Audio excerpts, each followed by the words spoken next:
Tell you why I'm picking these 5 stocks and help you build a rationale for your investment strategy. So let's get into it. So yeah guys, the first stock is HDFC bank. तो ये India का largest private sector bank है and इसका price कुछ अभी 1531 चल रहा है. तो मेरा एवरेज प्राइस भी कुछ 1531 ही है बिकॉज मैंने इसे डाउनवर्ड एवरेज भी किया था. तो लास्ट 5 ईयर्स में आप देख सकते हैं यार, इसने कुछ अराउंड मैक्सिमम 20 to 30% के बीच का रिटर्न दिया है. दिस इज़ बिकॉज क्योंकि अभी HDFC बैंक का ना मर्जर हुआ है एंड मार्केट में ऐसा सेंटिमेंट चल रहा है कि जो इसकी ग्रोथ है वो बिल्कुल स्लो डाउन हो जाएगी because of its size. And इसका जो नेट इंटरेस्ट मार्जिन है वो 1-2 क्वार्टर थोड़ा कम आ गया. तो पीपल आर लाइक कि यार स्टॉक तो बिल्कुल ख़त्म हो गया है, पर यार जो फंडामेंटल्स हैं इसके वो बिल्कुल एक अलग स्टोरी बता रहे हैं. तो if we go down we will see that the earnings per share in rupees. तो यार लास्ट 5 ईयर्स में जो आपका अर्निंग्स पर शेयर है 41 रुपीज़ था एंड आज की डेट में वो 84 रुपीज़ है. तो it has more than doubled. But क्या आपका स्टॉक प्राइस डबल हुआ है? तो बिल्कुल भी नहीं. एंड ऐसा था क्या कि कुछ बहुत ज़्यादा ओवर वैल्यूड था तो कुछ टाइम करेक्शन हो रहा है. तो इसके लिए आप प्राइस टू बुक रेशियो उठा के देखिए जो बैंक का होता है. तो बैंक के लिए आप पी रेशियो नहीं, प्राइस टू बुक रेशियो देखते हैं एंड आप फ्री कैश फ्लो नहीं देख सकते इसका, आप इसका नेट इनकम और रिटर्न ऑन इक्विटी ही देखते हैं. तो ये जो दोनों फिगर्स हैं ये थोड़ी एडवांस कॉन्सेप्ट्स है, मैं ये आपको बाद में किसी और वीडियो में अच्छे से समझा दूंगा. तो अभी वापस आते हैं. तो प्राइस टू बुक रेशियो अगर मैं आपको बताऊं यहाँ पे, तो जो अभी current price to book ratio है वो है आपकी अराउंड 3. एंड इतनी low price to book ratio इसकी कब थी लास्ट इतने टाइम में? तो यार ये जो प्राइस टू बुक रेशियो अभी है वो इसकी 2008 के क्राइसिस में थी, जो one of the biggest recession हुआ था. तो ये तब से लेके अभी तक की वैल्यूएशन पे ही है. तो यार मेरे को कहीं से भी ओवर वैल्यू तो नहीं लग रहा है ये. एंड अगर जो हम लोग रिटर्न ऑन इक्विटी की बात कर रहे थे जो कि ये वाली फिगर है, तो इसकी सारे इसके पेयर्स से सबसे ज़्यादा है. तो मतलब I believe that it is doing very well fundamentally and it can give a huge run up in the coming months or coming years. तो I hold a large chunk of HDFC bank in my portfolio. तो यार next हम आ जाते हैं Kotak Mahindra bank पे. तो यार इसकी बहुत ही सिमिलर स्टोरी है HDFC बैंक से, तो मैं ज़्यादा टाइम नहीं स्पेंड करूँगा इस पर. तो लास्ट 5 ईयर्स में अगर हम देखें तो प्राइस ऑलमोस्ट सेम ही रहा है.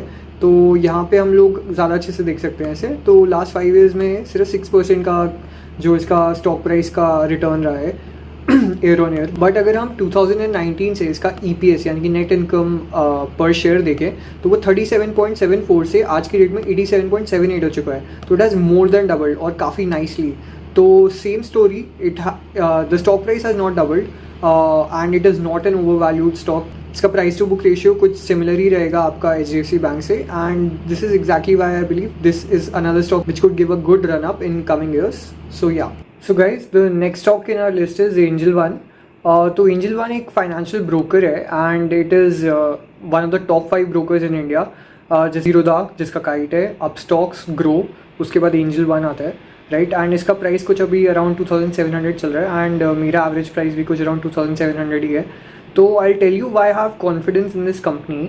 तो अगर आप देखें कि इसका लास्ट 5 ईयर्स में जो प्रॉफिट है वो किस रेट से कंपाउंड कर रहा है, जो कंपाउंडेड प्रॉफिट ग्रोथ है वो 70% है, राइट. एंड अगर आप यहाँ पे भी देखें तो 2019 में ये प्रॉफिट कर रहे थे अराउंड 80 करोड़ का एंड आज की डेट में ये कर रहे हैं ऑलमोस्ट 1100 करोड़ का. तो ग्रोथ का तो आप अंदाज़ा लगा ही सकते हैं. एंड दिस इज़ बिकॉज ये एक ऐसी इंडस्ट्री है which has massive potential, right. Because अगर मैं बात करूँ आपसे तो इंडिया का जो एक्टिव क्लाइंट बेस है जो स्टॉक्स में इन्वेस्ट करता है वो अराउंड 3% है. वेयर एज अगर ये किसी एक डेवलप्ड नेशन जैसे अमेरिका से कंपेयर करें तो वो है अराउंड आपका 50 to 60%. तो आप यही से इमेजिन कर सकते हैं कि अगर इंडिया की पॉपुलेशन का 5-10% भी जो आगे चल के बहुत लाइकली है as the youth gains education and हमारी जो एवरेज इनकम है वो बढ़ रही है, तो ये नंबर 3% से 10% भी होगा. तो it has massive potential to add to its revenue and then translate that revenue into profits.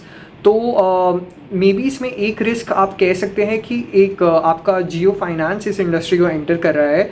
But I feel जियो के आने से सिर्फ मार्केट में अवेयरनेस ही बढ़ेगी.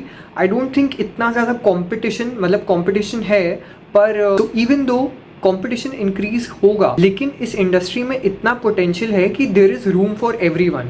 सो this is my opinion, that is why I think Angel One is a good investment. और अगर हम इसकी थोड़ी और डिटेल्स के बारे में बात करें तो just look at the amount of demat accounts is it's adding quarter on quarter. And जो इंक्रीमेंटल क्लाइंट बेस है, राइट, मार्जिनली एक क्वार्टर में ड्रॉप आता है, there is always some seasonality, right, but it is constantly increasing its market share also. This is increasing its market share in incremental demat accounts in India. Whereas अगर हम लोग almost 2 साल पहले की बात करें तो इसने 5% का मार्केट शेयर गेन किया है. So believe me guys, I have worked in a Indian FMCG company and 5% market share gain करना is no easy task. So they are definitely doing something right. And this is why I believe in Angel One and I am investing in Angel One. सो यार next 2 stocks जो हैं वो दोनों US market से हैं and इसके लिए आप कोई सी भी ऐप आजकल यूज़ कर सकते हैं, राइट. तो हाँ, which brings me to Netflix. Netflix is the next stock that I believe makes a strong case कि it is a good time to aggregate it, at least for me. तो last 5 years में इस stock ने around 50% का run up दिया है, right. And इसका P ratio कुछ 46.13 है, विच might seem a lot, but I will tell you why this P ratio is justified just in a moment.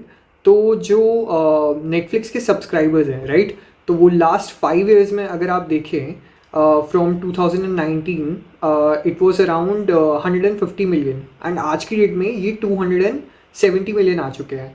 This is not completely updated, but the real figure is around 270 million. तो it has almost doubled, right. And Netflix के सिर्फ paid subscribers के through नहीं होता आजकल इनका US के अंदर एक एड टियर भी चल रहा है and that is not shown here. Moreover I tell you how the subscriber growth is translating into revenue. तो जो इनका रेवेन्यू था आज से 5 साल पहले वो अराउंड 16 बिलियन था and that 16 billion is now 34 billion. So it has more than doubled. Free cash flow है कंपनी का, वो भी अब पॉजिटिव आने लग गया है, वो 7 बिलियन का आ रहा है. तो यू विल से कि ये प्रिडिक्टेबल नहीं है, but I tell you why. Even though ये प्रिडिक्टेबल नहीं है, जो अब इसने 7 बिलियन का कैश फ्लो जनरेट किया है, it paints a positive picture because this is a new company.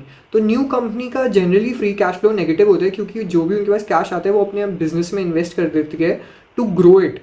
तो अब जो company free cash flow generate करी है वो लास्ट क्वार्टर से उनका 1.6 बिलियन था एंड इस क्वार्टर में वो 7 बिलियन हो चुका है, विच शोज ये सिर्फ नंबर्स ही नहीं बता रही. इवन कंपनी की management has come out to say that they are now going to focus on the free cash flow that the company is generating.